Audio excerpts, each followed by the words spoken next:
Hi guys, Miss King here, and in this screencast we're going to look at body tissues. We know that cells are specialized in humans. That means they have a very particular job to do, and their structures will determine their job.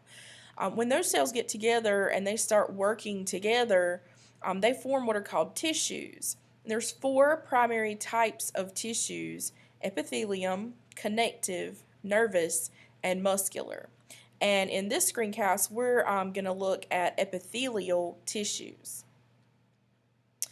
So there are some general things about all epithelial tissues. First of all, they're mostly found in areas like body coverings, such as your skin, body linings, such as the inside of your digestive tract or your esophagus, and in glandular tissue, which is like your sweat glands or your adrenal glands.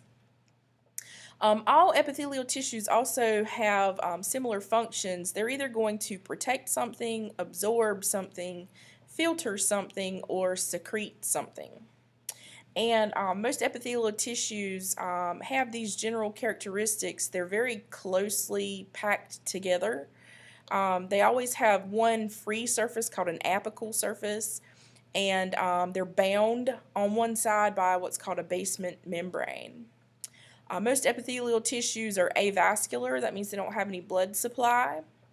And because of constant friction or some other type of issue, they're constantly being wiped away. So they must be able to divide rapidly so that that tissue can regenerate quickly.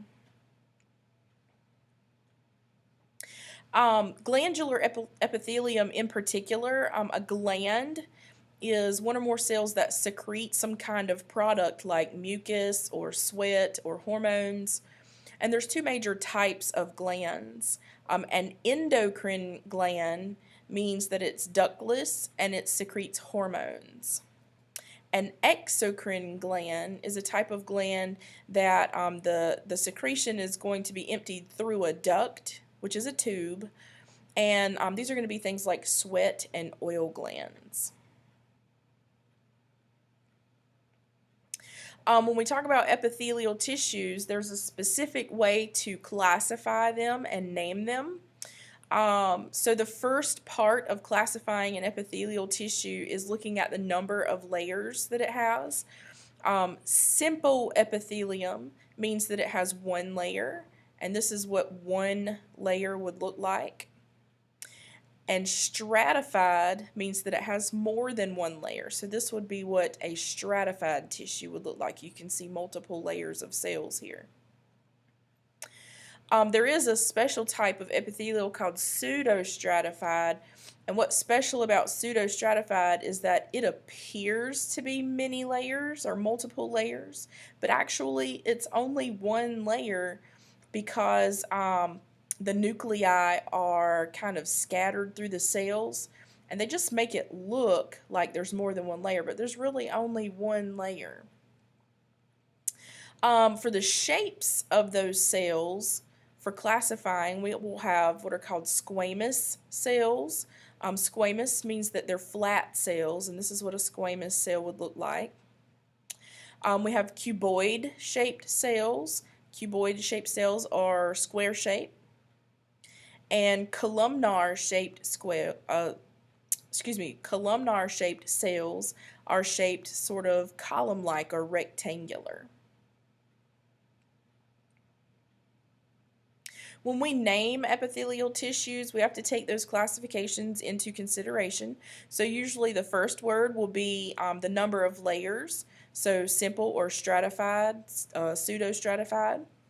The second word is usually the shape of the cell, so squamous, cuboid, or columnar. And then there are also some descriptive words that you might see added to the name of an epithelial tissue. It might describe the surface, it might describe if there's extra structures like cilia or microvilli, and it also might describe whether there's other kinds of materials present like keratin. So just to give you an example, if we have pseudostratified columnar ciliated epithelium, what can we tell about the name of that tissue? Well, first of all, it's one cell layer. We know that it's one cell layer thick because pseudostratified means that it's one cell. And then we can also tell that it is rectangular or column shaped because it says columnar. And we also know that this tissue has cilia on it because it says that it's ciliated. And remember, cilia are the little tiny hair-like structures. So that's how we name epithelial tissues. Now, we need to look at some of the different types of epithelial tissues. The first type we're going to look at, we'll start with our simple epithelium. And that simple squamous epithelium means that there's a single layer of flat cells. We find simple squamous epithelium in places like body cavities, specifically in the lungs and the capillaries. It's going to form a very thin membrane, and it's important that we have simple squamous epithelium in areas of our lungs and our capillaries so that gas exchange can occur. We don't want our oxygen and carbon dioxide to have to pass through multiple layers of cells. So we only need a single thin layer of cells there for our oxygen to exchange in our lungs and in our blood capillaries. Simple cuboidal epithelium is a single layer of cube-like cells, and these are commonly found in places like glands. They form the walls of kidneys and places like ovaries.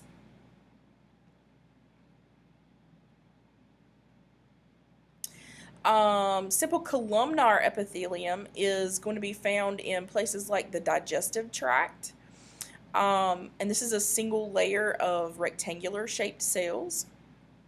One special thing about simple columnar epithelium is that they contain special cells called goblet cells.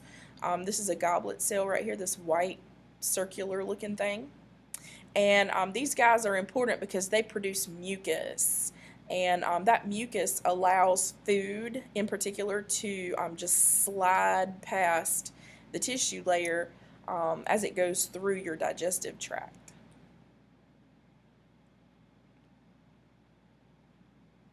Pseudostratified ciliated columnar epithelium is a single layer, but it does look as though it's multiple layers because those nuclei are scattered around. And you can see the cilia here.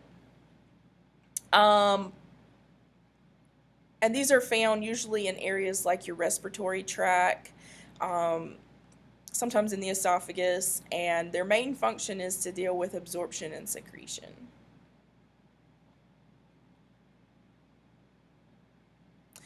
Stratified epithelium. Stratified means that there's more than one layer, and stratified squamous means that they're flat cells. So these cells are going to be very flat. We can see the flat cells towards the surface. And these are usually going to be found for protective coverings where there's a lot of friction taking place, like your skin and your mouth.